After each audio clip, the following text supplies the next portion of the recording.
Tout au long de l'histoire, l'endogamie a été une pratique récurrente parmi les élites, cherchant à consolider le pouvoir et à préserver des lignées considérées comme pures.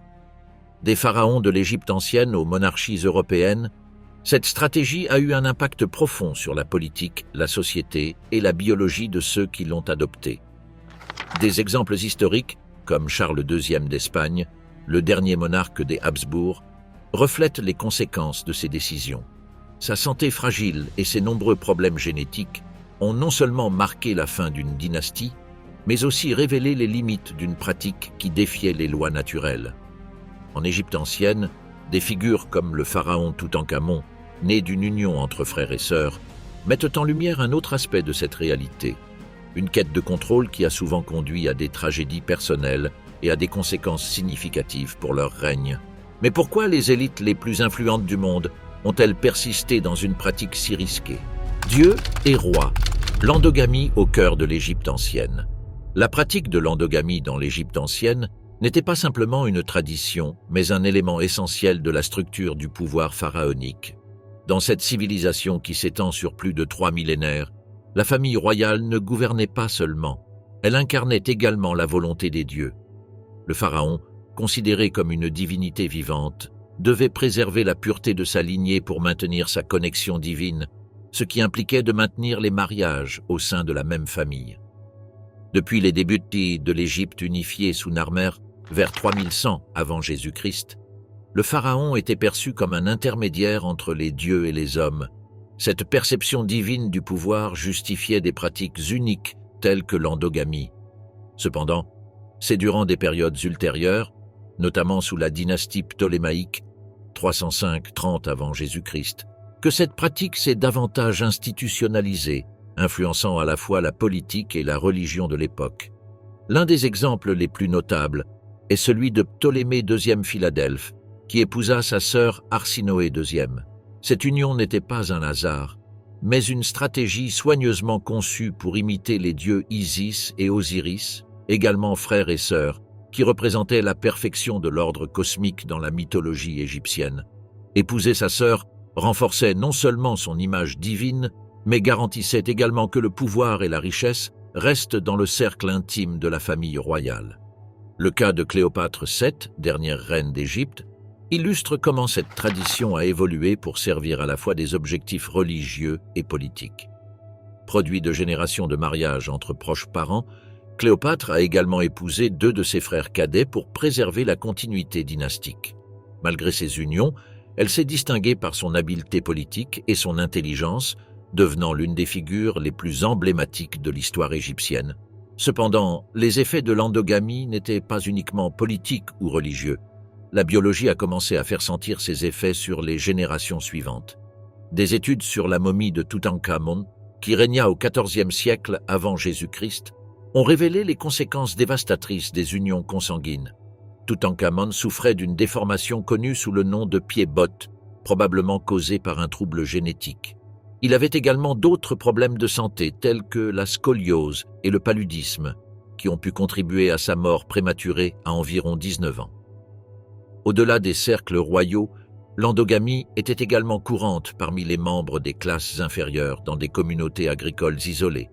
Dans ces sociétés, l'accès limité à des partenaires en dehors du noyau familial entraînait souvent des unions entre proches parents.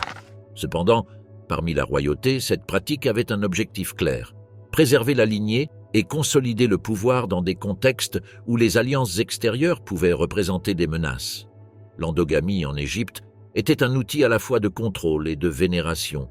Chaque mariage au sein de la famille royale renforçait l'idée que le pharaon était un être à part, une figure divine dont le sang ne pouvait se mélanger à celui des mortels. Pourtant, cette tentative de défier les lois naturelles à travers des générations d'unions consanguines a eu un prix: les conséquences biologiques qui ont finalement affaibli les dynasties qu'elle cherchait à renforcer. L'endogamie dans les civilisations anciennes, lignée divine et le prix du pouvoir. Au-delà de l'Égypte antique, l'endogamie était une pratique courante dans de nombreuses civilisations cherchant à consolider leur pouvoir et à renforcer la légitimité de leurs dirigeants.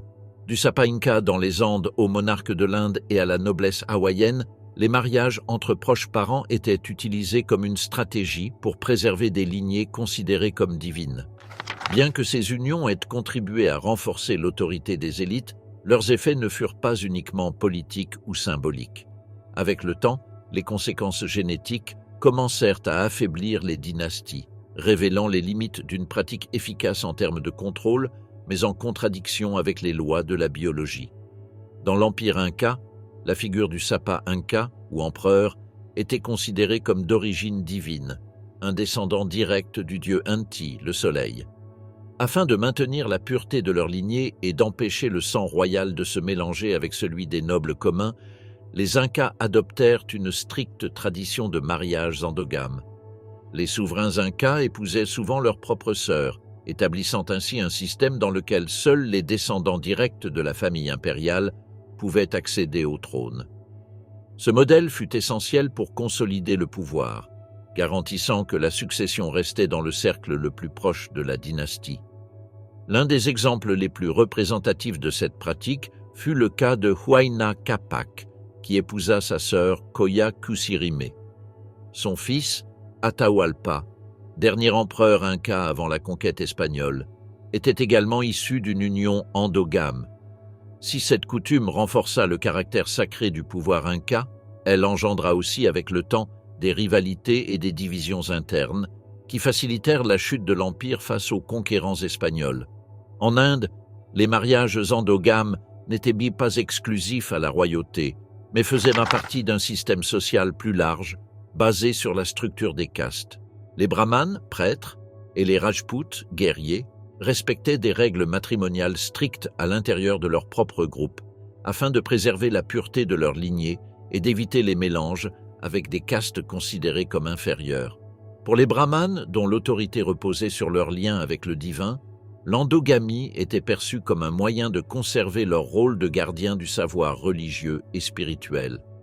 Quant aux Rajputs, une caste guerrière dominant le nord de l'Inde, cette pratique servait à renforcer l'exclusivité de leur lignée et à empêcher que leur pouvoir militaire ne se dilue par des alliances avec des groupes de statut inférieur.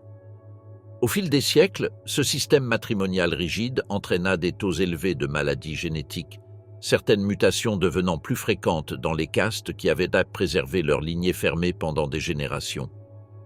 Dans certaines communautés de l'Inde moderne, les effets de ces mariages endogames restent visibles à travers la prévalence de troubles héréditaires. Dans l'ancienne Hawaï, la noblesse, ou Ali'i, considérait l'endogamie comme un moyen de renforcer son lien avec les dieux et de consolider son pouvoir sur l'archipel. Dans ce système, les mariages entre frères et sœurs n'étaient pas seulement autorisés, mais considérés comme le moyen le plus pur de garantir le droit au trône.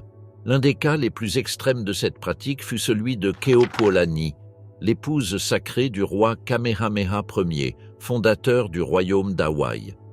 Keopuolani descendait d'une lignée de monarques pratiquant le Nak'o-Pio, un système endogame garantissant que seuls les descendants royaux les plus proches pouvaient prétendre au pouvoir absolu.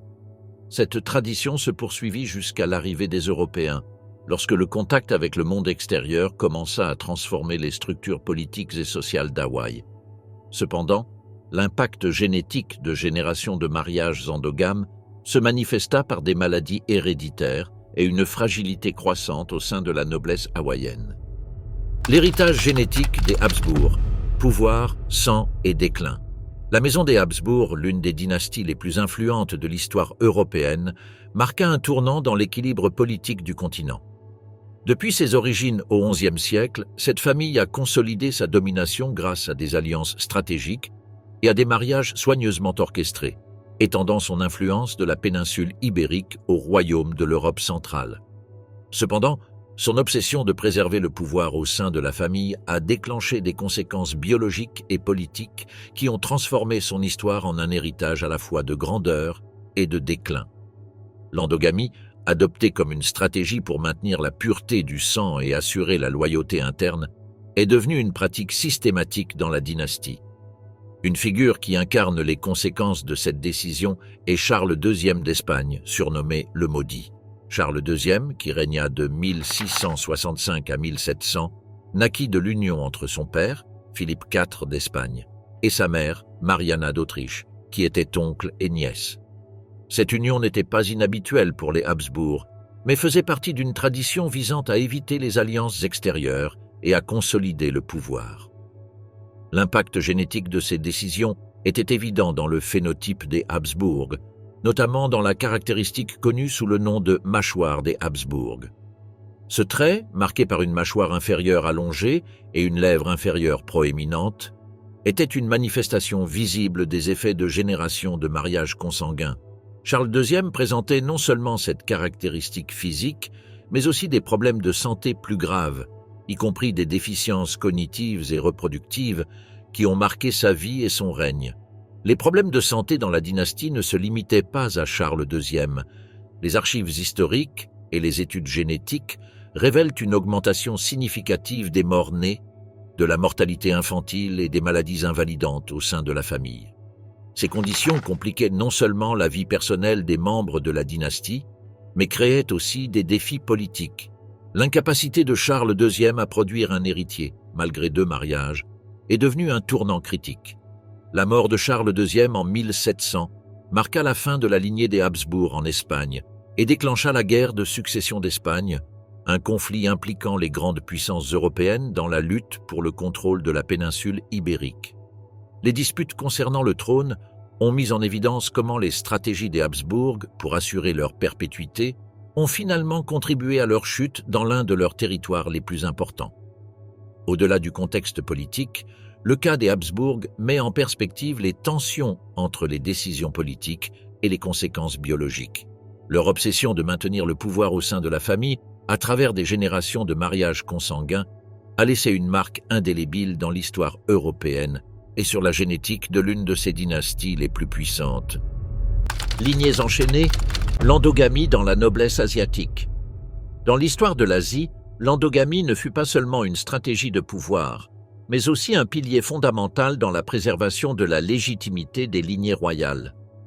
Des empereurs de Chine et du Japon à l'aristocratie de Corée, les familles nobles limitaient les mariages à leur propre cercle, garantissant ainsi la continuité de leur lignée et empêchant l'influence de clans extérieurs. Contrairement à l'Europe, où l'endogamie royale impliquait principalement des unions entre cousins ou entre oncles et nièces, ces pratiques variaient en Asie selon les structures politiques et les traditions culturelles de chaque région. Toutefois, elles partageaient toutes le même objectif, maintenir le contrôle du pouvoir au sein d'une élite fermée. Avec le temps, ces unions consanguines eurent des conséquences génétiques et sociales qui affaiblirent l'adaptabilité de ces dynasties, compromettant leur stabilité à long terme. En Chine impériale, la préservation de la lignée était une affaire d'État. Bien que le confucianisme prônât la séparation des lignées et interdisit les mariages entre personnes portant le même nom de famille, la noblesse et la famille impériale suivaient des règles différentes. Les empereurs chinois, notamment sous les dynasties Tang, 618 à 907, et Ming, 1368 à 1644, privilégièrent les mariages au sein de leur propre famille élargie. Si les unions entre frères et sœurs étaient interdites, les mariages entre cousins et nièces étaient fréquents afin d'empêcher l'influence de clans extérieurs sur le trône. Un exemple représentatif fut celui de la dynastie Ming, où l'empereur Hongwu, fondateur de la dynastie, établit des règles strictes concernant les mariages de la famille impériale. Ses descendants étaient tenus d'épouser des membres de la haute noblesse afin de préserver la lignée et d'empêcher l'accumulation de pouvoir par des factions extérieures. Cette tradition se poursuivit sous la dynastie Qing, 1644 à 1912, où les empereurs mandchous instaurèrent un système matrimonial très réglementé. Les princesses Qing épousaient généralement des nobles issus de clans mandchous sélectionnés, réduisant davantage la diversité génétique au sein de l'aristocratie. Avec le temps, les effets de l'endogamie devinrent visibles dans la santé de la famille impériale, certains empereurs présentant des déficits cognitifs et des maladies génétiques qui affaiblirent leur lignée. Le Japon possède la lignée impériale la plus ancienne encore existante, remontant à plus de 2600 ans. Afin de préserver la pureté de cette lignée, les mariages furent limités aux proches parents et aux membres de la noblesse, réduisant considérablement la diversité génétique au sein de la famille impériale. Durant la période Heian, 1694 à 1185, la cour impériale encouragea les mariages entre cousins et les unions avec les membres de puissants clans aristocratiques tels que les Fujiwara, qui contrôlaient les mariages de la famille impériale afin de consolider leur influence politique. Un des cas les plus emblématiques de l'endogamie japonaise eut lieu au XIXe siècle, lorsque l'empereur Komei épousa sa cousine proche, l'impératrice Eisho.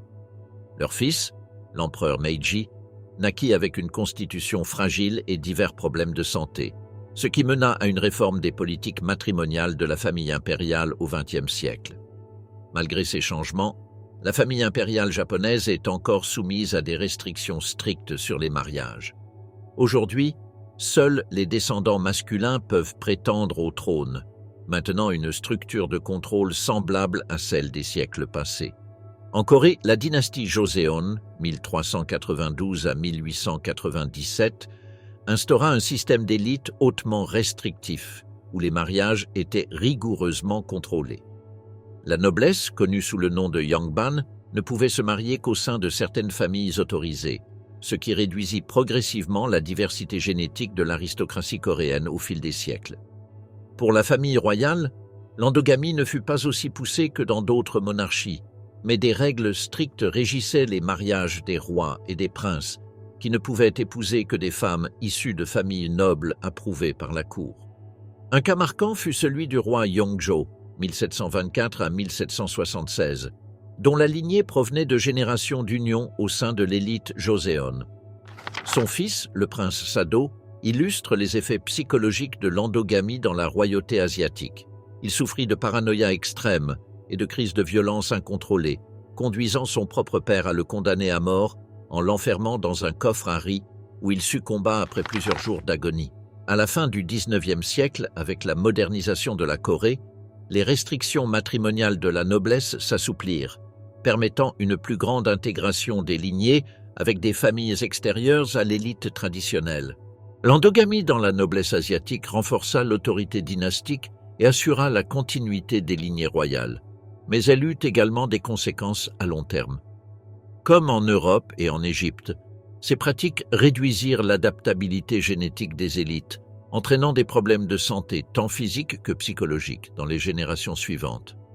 L'isolement de l'aristocratie et la limitation des mariages à des groupes spécifiques finirent par fragiliser certaines dynasties, révélant leur vulnérabilité face aux crises internes ou aux invasions étrangères. À mesure que les empires asiatiques évoluèrent, la nécessité d'ouvrir les lignées à une plus grande diversité génétique devint évidente. Cependant, les traces de siècles d'endogamie demeurent inscrites dans l'histoire de ces dynasties, laissant un héritage de pouvoir, de tradition et des limites d'une stratégie qui, bien qu'efficace en son temps, entraîna un coût qui ne pouvait être ignoré. Les mariages consanguins, l'héritage biologique de la monarchie britannique. L'histoire de la monarchie britannique reflète des siècles de stratégie matrimoniale conçue pour consolider le pouvoir et assurer la continuité de la dynastie.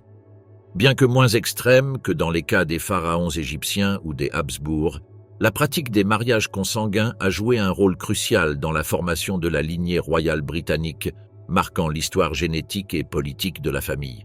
Au Moyen-Âge, lorsque les alliances matrimoniales avaient un poids stratégique, le roi Édouard III, 1327-1377, épousa sa cousine germaine, Philippe de Hainaut. Ce mariage consolida une alliance importante entre l'Angleterre et le comté de Hainaut, renforçant la position de la dynastie des Plantagenets en Europe.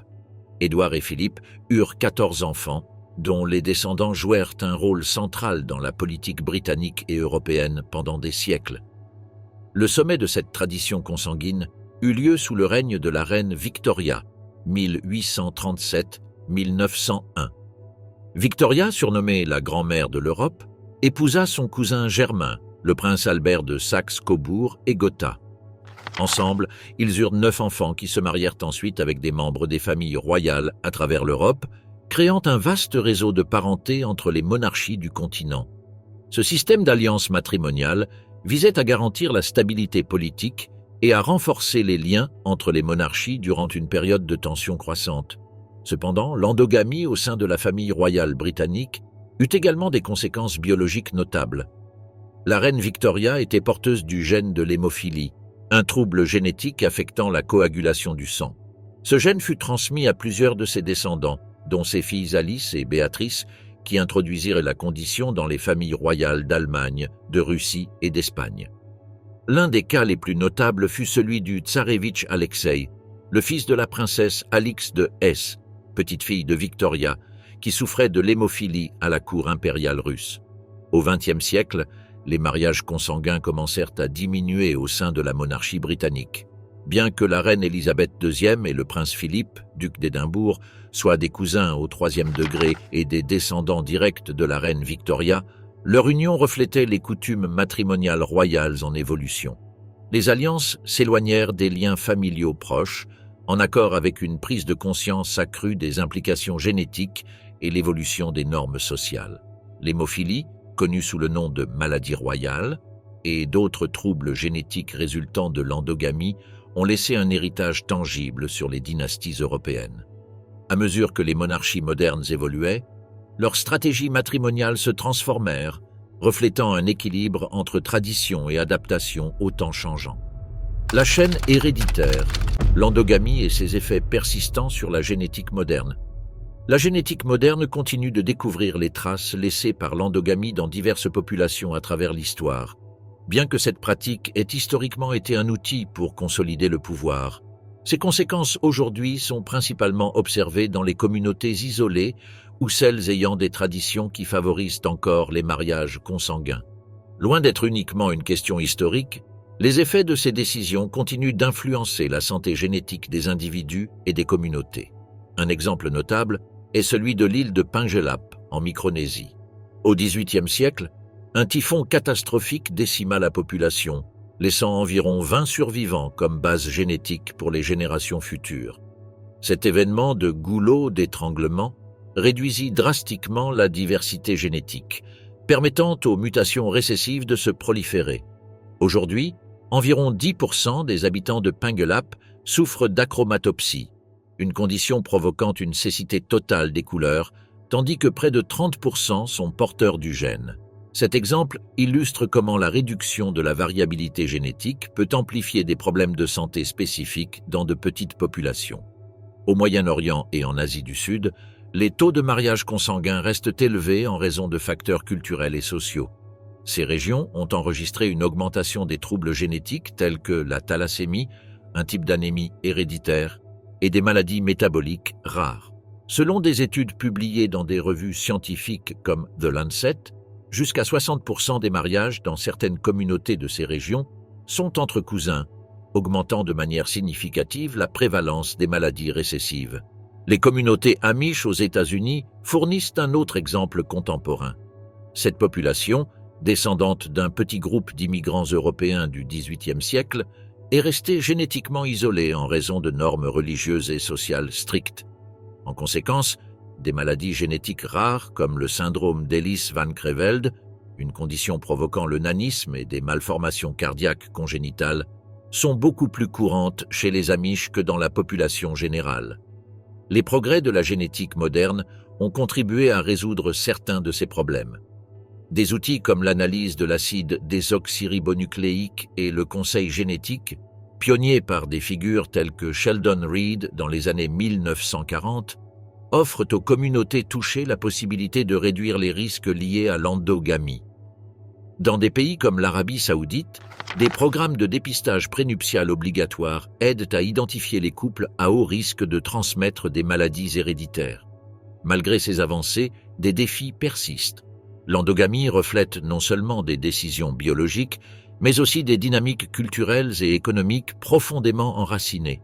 Son impact, allant des îles du Pacifique aux communautés urbaines, met en évidence l'importance d'intégrer la connaissance génétique avec des approches culturellement sensibles pour aborder ses effets.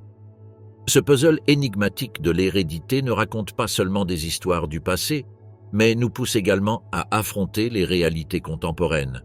L'interaction entre la génétique et les décisions humaines, loin d'être un problème résolu, continue de façonner la santé et le destin des populations aujourd'hui. Consanguinité et santé mentale, le prix invisible de la pureté génétique. Historiquement, la consanguinité a été principalement analysée pour ses effets physiques sur les dynasties royales et les communautés isolées. Cependant, son impact va bien au-delà des malformations génétiques et des problèmes de santé physique. Des études modernes ont révélé une relation directe entre la consanguinité et le développement de troubles psychologiques et neurocognitifs. De la schizophrénie à la dépression en passant par les troubles du développement intellectuel, des générations de mariages consanguins ont laissé des marques durables sur la santé mentale des individus nés dans ces environnements. Des cas documentés dans la royauté européenne, les communautés amish isolées et certains groupes de mormons fondamentalistes démontrent comment la consanguinité peut affecter la stabilité émotionnelle et la fonctionnalité neurologique de leurs descendants. L'un des exemples les plus notoires de l'impact de la consanguinité sur la santé mentale est la dynastie des Habsbourg. Cette famille, qui a régné sur de vastes territoires européens pendant des siècles, a poussé la consanguinité à l'extrême pour préserver son pouvoir et éviter la fragmentation de ses domaines.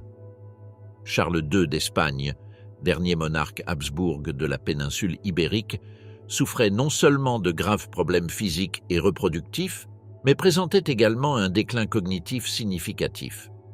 Les archives historiques décrivent son incapacité à traiter clairement l'information, à prendre des décisions stratégiques et à maintenir une stabilité émotionnelle.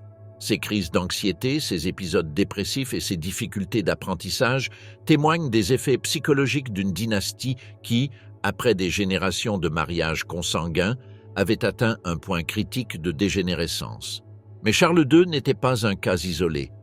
D'autres branches des Habsbourg, notamment en Autriche et dans le Saint-Empire romain germanique, présentaient également des schémas de troubles de l'humeur, d'anxiété et de déficit cognitif.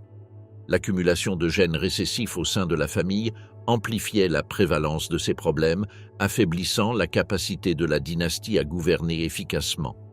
Au-delà de la royauté, la consanguinité a également été observée dans des communautés fermées où les normes religieuses ou culturelles favorisent les mariages au sein du même groupe. Chez les Amish aux États-Unis et les Mormons fondamentalistes, les effets de la consanguinité ont été étudiés pour leur impact sur la santé mentale et le développement neurologique. Chez les Amish, une communauté qui est restée isolée pendant des générations, une augmentation de la prévalence de maladies génétiques rares et de troubles neuropsychiatriques a été documentée. Des études ont identifié des taux élevés d'autisme, de déficience intellectuelle et de schizophrénie dans certaines familles, résultant d'un patrimoine génétique limité. Les Mormons fondamentalistes, qui pratiquent des mariages endogames pour préserver leur identité culturelle et religieuse, ont également connu une hausse des troubles psychiatriques sévères. Dans certaines colonies de l'Utah et de l'Arizona, une incidence accrue de la schizophrénie précoce a été observée, incitant les chercheurs à explorer la relation entre la consanguinité et les maladies neurodégénératives. Au-delà des troubles psychiatriques, la consanguinité affecte également le développement neurologique des individus. La recherche en génétique et en neurosciences a démontré que l'appauvrissement génétique augmente la probabilité de déficits cognitifs, de difficultés d'apprentissage et de problèmes de régulation émotionnelle.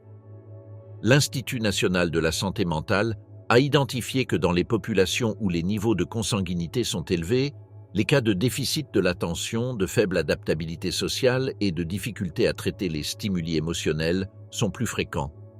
Cela s'explique par l'expression de gènes récessifs affectant la formation et le fonctionnement du cerveau. La consanguinité ne compromet pas seulement la santé physique, mais elle altère aussi la stabilité émotionnelle et la capacité à socialiser. Dans les sociétés où la coopération et la prise de décision sont essentielles à la survie, ces effets peuvent créer des faiblesses structurelles qui mettent en péril la cohésion communautaire. La génétique en isolement. Les traces de l'endogamie dans les communautés isolées. Dans les coins les plus reculés de la planète, où des barrières géographiques et culturelles ont maintenu les communautés humaines isolées pendant des générations, des phénomènes génétiques uniques illustrent les conséquences de l'endogamie. Ces communautés, souvent petites et fermées, ont été étudiées non seulement pour leur unicité, mais aussi pour les effets tangibles que leur histoire génétique a eus sur la santé de leurs membres. Un exemple notable est Tristan da Cunha, une petite île volcanique dans l'Atlantique Sud, considérée comme l'un des endroits habités les plus isolés au monde. Elle a été colonisée en 1816 par un petit groupe de soldats britanniques et leurs familles, ainsi que quelques immigrants néerlandais. En plus de 200 ans, la population est restée autour de 250 personnes, toutes descendantes de seulement 15 colons originaux. Cette base génétique limitée a conduit à une forte incidence de rétinite pigmentaire, une maladie dégénérative de l'œil qui affecte la vision périphérique et peut entraîner la cécité. Des études menées par des généticiens de l'université d'Oxford dans les années 1960 et 70 ont confirmé que 10% de la population de l'île souffrait de cette condition, tandis que 40% étaient porteurs du gène associé. Un autre cas significatif concerne l'Église fondamentaliste de Jésus-Christ des Saints des derniers jours, un groupe religieux dérivé du mormonisme avec des colonies dans l'Utah, l'Arizona et le Canada. Depuis le 19e siècle, cette communauté pratique des mariages consanguins dans le cadre de ses croyances, favorisant la polygamie et les unions au sein du groupe. Cet isolement culturel et social a entraîné une incidence exceptionnellement élevée de la déficience en fumarase, une maladie génétique extrêmement rare. Les personnes touchées naissent avec une carence en une enzyme critique pour le métabolisme cellulaire, ce qui entraîne des retards sévères de développement physique et mental. Selon une étude publiée dans The Annals of Neurology en 1990, la prévalence de ce trouble dans certaines communautés est 1000 fois plus élevée que dans la population générale, en raison d'un lignage commun remontant à moins d'une douzaine d'ancêtres. Dans un autre contexte, l'île de Pinglap en Micronésie offre un exemple illustratif de la façon dont les catastrophes naturelles peuvent impacter la génétique d'une population. Un typhon au XVIIIe siècle a réduit la population de l'île à environ 20 survivants.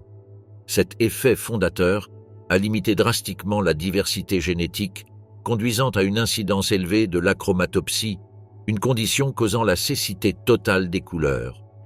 Aujourd'hui, environ 10% des habitants souffrent de cette maladie, tandis que 30% sont porteurs du gène défectueux. Des recherches menées par des généticiens de l'Université du Maryland dans les années 2000 ont documenté comment ce phénomène a affecté les générations d'insulaires. Ces cas, bien que géographiquement et culturellement divers, partagent un dénominateur commun, un isolement prolongé et une base génétique limitée. Dans chaque cas, des mutations génétiques récessives, habituellement rares, ont été amplifiées en raison de l'endogamie, entraînant une incidence plus élevée de troubles spécifiques. Les études de ces communautés ont non seulement enrichi la compréhension de la génétique des populations, mais ont également fourni des exemples concrets de la façon dont l'histoire, la culture et la biologie interagissent de manière profondément interconnectée. Les codes de prévention, la génétique moderne. Les avancées en génétique au XXIe siècle ont transformé notre compréhension de l'hérédité et de l'impact des décisions reproductives sur la santé. Au cœur de cette révolution scientifique se trouvent des outils qui permettent d'anticiper et de réduire les risques associés à l'endogamie, un phénomène qui a laissé des traces visibles sur les populations humaines tout au long de l'histoire. Une étape clé dans cette transformation a été l'achèvement du projet du génome humain en 2003. Cet effort international, qui a cartographié la séquence complète de l'acide désoxyribonucléique humain, a marqué le début d'une nouvelle ère dans la science médicale. En offrant une compréhension détaillée de notre constitution génétique, il a permis l'identification des mutations responsables des troubles héréditaires, jetant ainsi les bases de la médecine personnalisée et de la prévention génétique.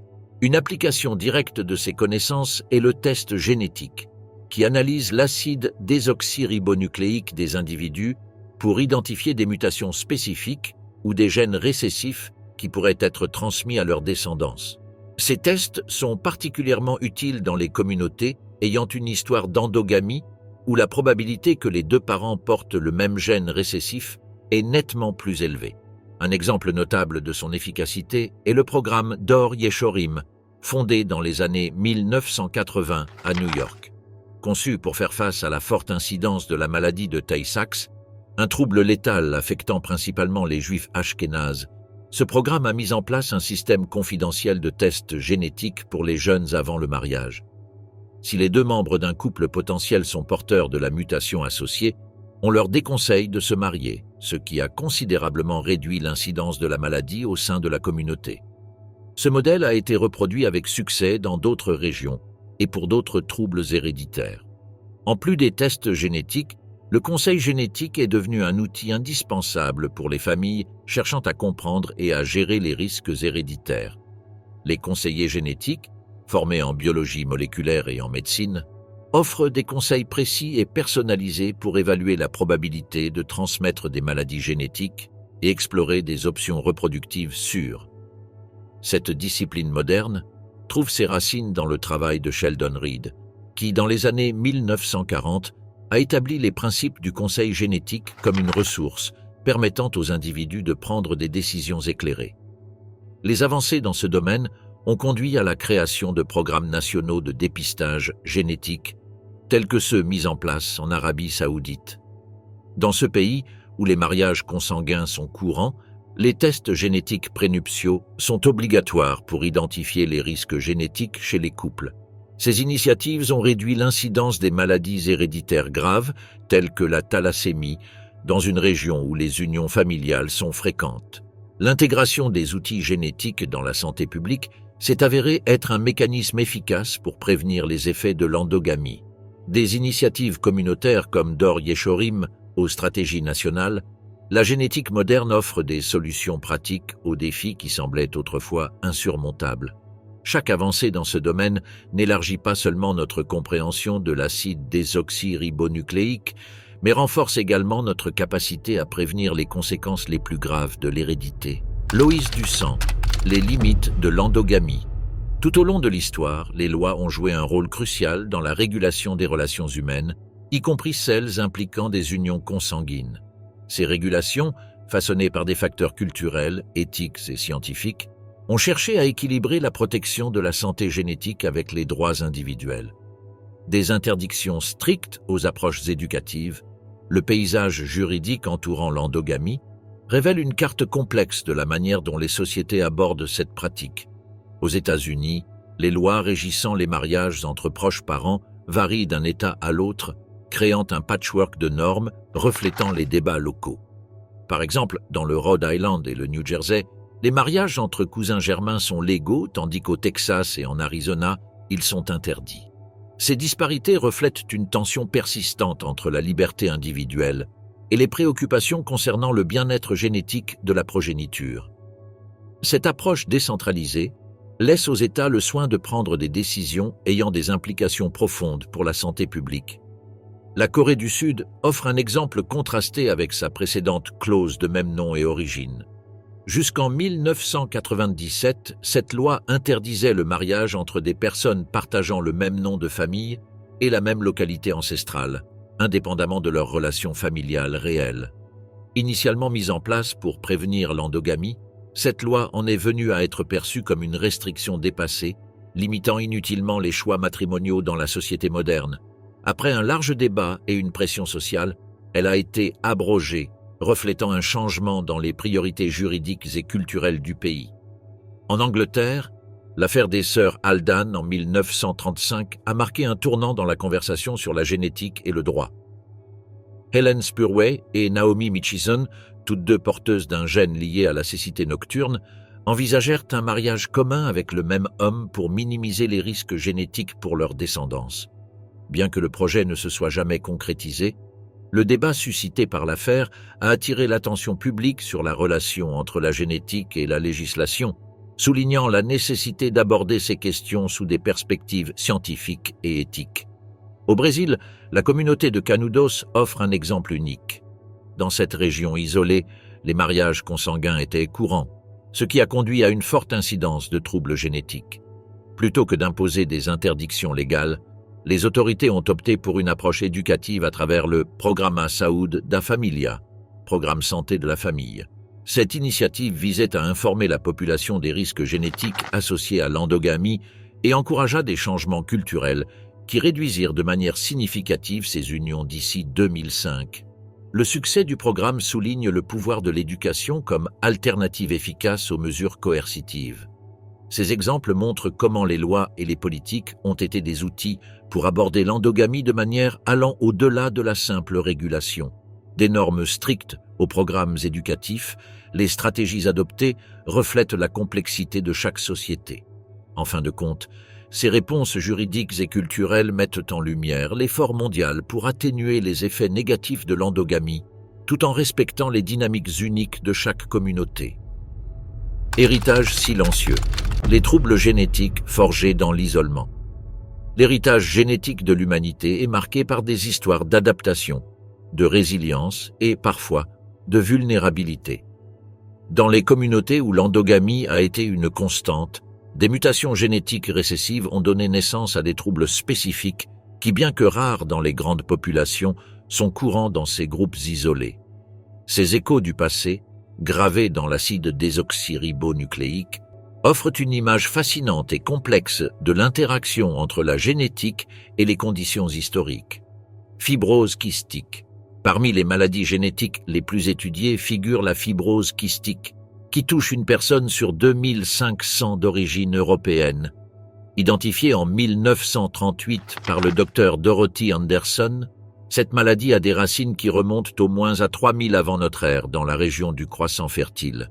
Les études génétiques suggèrent que les porteurs du gène défectueux ont peut-être eu un avantage évolutif contre le choléra, car la mutation limitait la perte de fluide lors d'infections graves. Cependant, aujourd'hui, la fibrose kystique se manifeste sous la forme d'une maladie grave, affectant les systèmes respiratoires et digestifs, nécessitant des traitements avancés pour améliorer la qualité de vie des personnes touchées. Thalassémie. Dans les régions méditerranéennes et du Moyen-Orient, la thalassémie illustre comment une mutation génétique peut être une arme à double tranchant.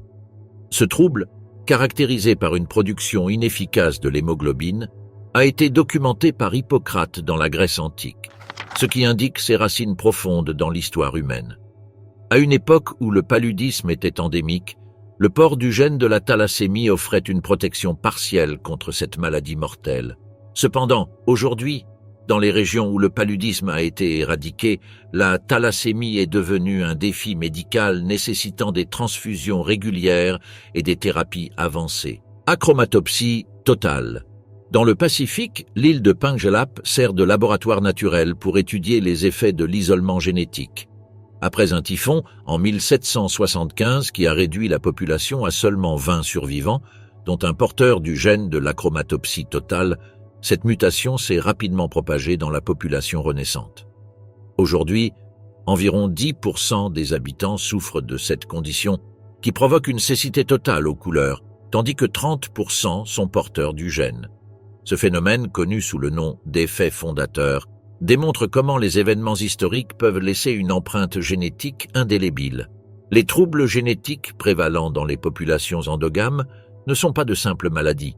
Ce sont des témoins des adaptations passées et des complexités de notre héritage. Des avantages évolutifs contre les maladies infectieuses au fardeau génétique auxquels nous faisons face aujourd'hui, ces conditions illustrent comment les choix humains et les circonstances historiques ont façonné notre biologie. L'interaction du passé et du présent, alimentée par la science moderne, offre un avenir rempli de possibilités pour démêler et atténuer les défis hérités à travers nos gènes. L'endogamie dans la fiction, représentation dans les médias. L'endogamie, avec ses complexités émotionnelles, culturelles et biologiques, a occupé une place importante dans les récits fictionnels et les médias. Des fantasmes épiques aux drames historiques et psychologiques, ce thème a été exploré comme un moyen de révéler de profondes tensions humaines et des dilemmes moraux qui défient les sociétés. L'une des représentations les plus mémorables de l'endogamie dans la fiction moderne est celle de la famille Lannister, dans la saga Game of Thrones, écrite par George R.R. Martin et adaptée à la télévision par Billetterie à domicile en 2011. Cersei et Jaime Lannister, jumeaux nés dans l'une des maisons les plus puissantes des 7 royaumes, entretiennent une relation secrète qui défie les normes sociétales et perpétue leur lignée à travers 3 enfants qui monteront sur le trône.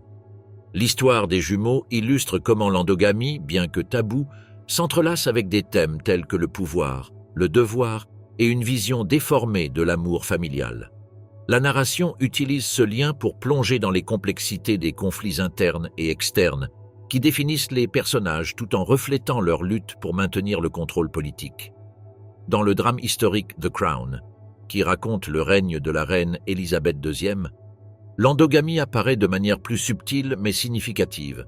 La série Netflix, lancée en 2016, ne se concentre pas directement sur ce phénomène, mais à travers les références au mariage entre cousins au sein de la royauté européenne, elle explore les implications de la préservation du sang bleu. Ces unions, motivées par des intérêts politiques et d'État, sont mentionnées dans le contexte des pressions exercées sur les familles royales pour maintenir une identité distincte. Alors que la série met en avant les dilemmes émotionnels et personnels de ses personnages, les échos des stratégies matrimoniales historiques rappellent les tensions entre tradition et modernité.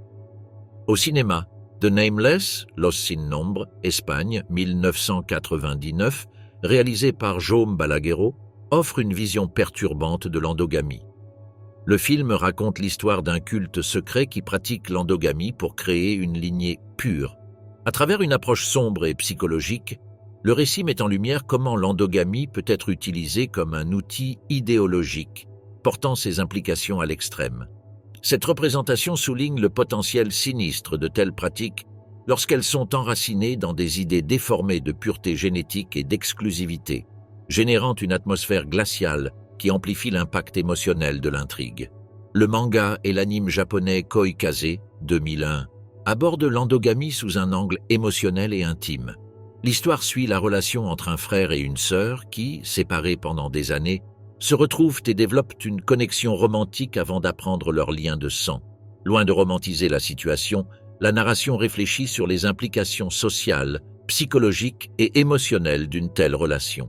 Au Japon, où les histoires familiales et les dilemmes moraux sont des thèmes narratifs fréquents, Koikaze a suscité des débats intenses sur les limites de la famille, les normes culturelles et la complexité des émotions humaines.